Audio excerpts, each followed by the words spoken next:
I'm pretty sure both you and I know the dangers that fire and fire-related accidents pose to our lives, possessions, and homes. It isn't hard to find a person who has suffered directly from the damages caused by a fire outbreak. So it's bizarre, not to mention perverse, the fact that there are, indeed, quite a number of people who feel constantly drawn to it. And I'm not talking about someone who finds flames aesthetically pleasing, or about those who enjoy the atmosphere around a bonfire. No, I mean those who enjoy deliberately setting fires on other people's property. Those who, for no reason at all, devote themselves to literally burning down what is most important to others. In this video, I'm going to tell you how these people think and analyze the possible reasons behind their behavior.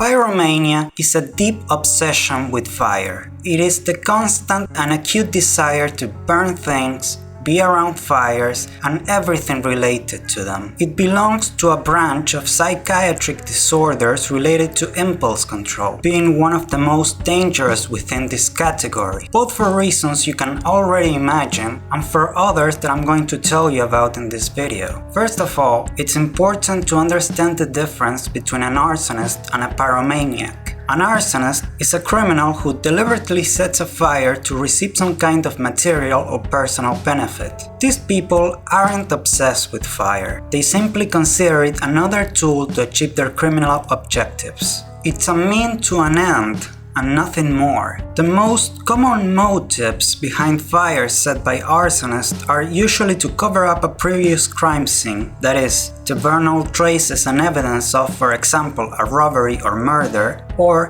to destroy their personal property such as their own house or apartment to commit insurance fraud. There are also more personal motives like revenge and vandalism. Of all the cases in which a fire is deliberately set, the main reason is one of those I just mentioned, but the second most common reason is one that's completely different and insidious, one even more terrifying, and that is, of course, pyromania. Pyromaniacs aren't interested in making money or evading the law. They simply start fires because they want to. There's no logical cause behind their actions, so it's impossible to anticipate them. Anytime, anywhere, one of these people can simply decide to make a tragedy happen, solely for their enjoyment. Pyromania is a recognized psychiatric diagnosis, so we can understand how their minds work and explain the reasons behind their behavior to a certain extent. But let me tell you, there are two types of pyromaniacs. The most common, which I'll refer to as type A pyromaniac,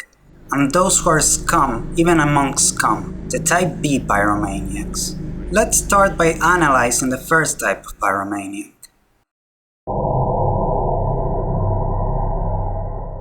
This type of pyromaniac can be somewhat compared to a kleptomaniac, those who steal compulsively, but the key difference between the two is that a pyromaniac intends to cause severe damage from the beginning. It's not about impulsively burning small objects. Rather, they plan large-scale fire outbreaks. While their purpose isn't directly to harm others, they seek to generate as many flames as possible, and that's more important to them than the lives of those around them. They're absolute trash, by any measure or standard. It's not a genetic condition, but an environmental one. Just like any other behavioral disorder, the factors most commonly associated with the development of pyromania are parental abuse and acute stress during childhood, in addition to having experienced a fire-related incident at a very young age. This incident can be a single large-scale one, such as the loss of a home or loved ones in a fire, or several recurrent, smaller-scale incidents, such as being exposed to people close to them burning objects or watching repeated fire-related accidents on the news. Now, not everyone who goes through this becomes a pyromaniac. Only a minority, and there is no known cause that can explain why this change manifests in one person and not another. But it's usually in those who, in addition to experiencing these situations, also have genetic mental disorders, such as obsessive-compulsive disorder, schizophrenia, and attention deficit disorder. Pyromaniacs are almost exclusively male and begin by setting minor fires that may go unnoticed as simple experiments or the result of boredom during their childhood and adolescence. Once they reach the age of 18, type A pyromaniacs begin to experience a recurrent cycle that starts and ends over the course of 6 weeks, ultimately leading them to cause a severe, large-scale fire. This cycle is divided into the following 5 stages. They suddenly feel a violent urge to start a large-scale fire. This appears without any trigger or perceivable reason. It can be likened to a particularly strong withdrawal syndrome. They experience constant stress and anxiety. This is when the fantasies and daydreams in which they imagine things burning start to manifest in their thoughts. Their tension is outwardly noticeable, and they cannot concentrate on everyday tasks as a result of trying to resist this impulse. They watch videos of fire-related accidents and burn small objects. They approach fire departments or places where fire outbreaks have occurred in the past, and they enjoy touching charred surfaces and ashes. It's at this stage that's easiest to recognize a type A pyromaniac. The stress involved in fighting this urge leaves them completely exposed to anyone who's watching them closely. In fact, this very stress is the reason why the best place to find pyromaniacs is in your local fire department. Ironically, this job is a perfect fit for them, since they feel at ease around anything fire-related. I'm talking about firefighter suits, hoses, alarms, fire extinguishers, etc. Plus, they are in the best position to be the first to know when there's a fire near them. Now, being near flames gives them a moderate sense of relief, but unfortunately, this doesn't last long. They feel euphoria by committing a large-scale fire. They can't stand it any longer. First, they choose a place where they can cause as much damage as possible and plan how to carry it out. Once they finally act, they experience a pseudomaniacal feeling of absolute bliss. This feeling is what they end up chasing their entire lives. It's what they become addicted to. They feel relief. Having committed the crime, they stop feeling constantly stressed and behave just like any other individual. This tension release, my friend, is what motivates this kind of pyromaniacs. It's not the gratification they feel from causing a fire that drives them, but the longing for the peace of mind that comes from not having to be constantly struggling against their impulses. They feel guilt.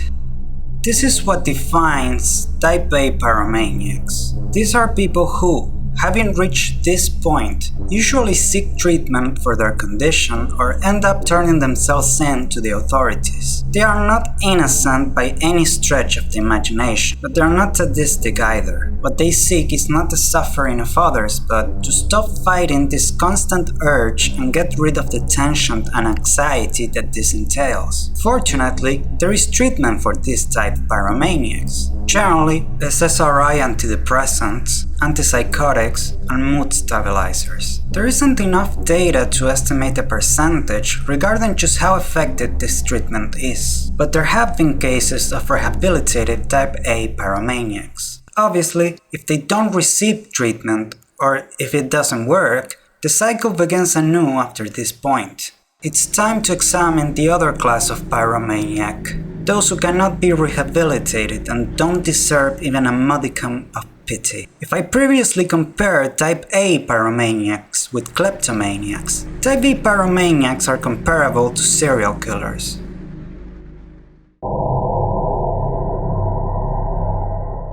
On October 10, 1984, in South Pasadena, California, a massive fire broke out at a hardware store called Olds Home Center. The store was burned to the ground, and 4 people lost their lives in a completely atrocious manner. A grandmother along with her little grandson, a mother of 2, and a young employee. At first, the investigators concluded that the cause was an electrical accident, but the city's fire captain, John Leonard Orr, insisted that the fire had been set deliberately. As it turned out, Orr was right. The one responsible ignited polyurethane products, knowing that they were highly flammable and would cause the fire to spread rapidly, leaving those inside with no chance of escape. It was thanks to the captain's discovery that they managed to catch the culprit, a type B pyromaniac, serial arsonist, and mass murderer directly involved in more than 2,000 fires over the course of 30 years. And this person was none other than John Leonard Dorr himself, the man who willfully caused the largest number of fire-related incidents in the history of the United States. Type B pyromaniacs don't go through any cycles or experience any guilt for their crimes whatsoever. We have very little information about them because, unlike Type A pyromaniacs, they never seek treatment. They are either caught by the law or continue burning down everything in their way with a smile on their faces. Their motivation is drastically different from that of Type B pyromaniacs. To begin with, their goal is not to relieve tension, but rather the sexual gratification they get from setting objects and people ablaze. They have fantasies with fire like Type A pyromaniacs, but these are sexual in nature. In fact, they even go a step further. It's impossible for them to become sexually aroused or reach orgasm unless something fire-related is involved. This can range from something like a firefighter's suit to directly causing severe burns to other people or animals. There's an evident sadism in this type of pyromaniac, since they seek the suffering of others exclusively through fire. This means that they not only enjoy watching fires, but also take pleasure in imagining people losing their businesses or homes because of them. Not to mention, they find it extremely stimulating to learn that their actions resulted in victims with serious or fatal injuries. To give you an example, Type A pyromaniacs tend to seek out abandoned places to start fires, while Type B pyromaniacs prefer places they know people frequent, homes, stores, schools, hospitals, etc. And they make sure to act at the precise time when they know the most people will be present. There is no internal struggle nor desire to suppress their urges. The only tension they feel comes from not being able to find the perfect opportunity to start a fire without being discovered, and they enjoy attracting attention. This is why John Leonard Dorr reported his own crime instead of just letting it be considered an accident. He, and all Type B pyromaniacs, seek a sense of recognition and take pride in their crimes. Clearly, Type B pyromaniacs are usually psychopaths or sociopaths, as they lack empathy and fit perfectly into one of the two profiles. Here's a link to a video in which I discuss the difference between the two conditions. We usually think of pyromaniacs as fictional characters, or as completely insane people who constantly hold a lighter in their hand, setting fire to anything they see. But this is unfortunately not the case. They are within our midst. There are people all around you who are going through these impulses. Some who are fighting them, and some giving in to them, but both types going completely unnoticed. The reality of the situation becomes much worse when you realize that even the people in charge of preventing and extinguishing fires can be responsible for them in the first place. John Leonard Dorr was a fire captain for over 30 years, and if it wasn't for his own stupidity, he might have held the position even longer. It's terrifying to think of just how many tragedies have occurred as a result of these people who hide in plain sight. Thanks for listening until the end. Let me know if there's any perverse behavior or similar topic that you would like me to cover in a future video. I guarantee I read all comments. As always, my friend, much love, and I hope you're alright. If I was 18, I'd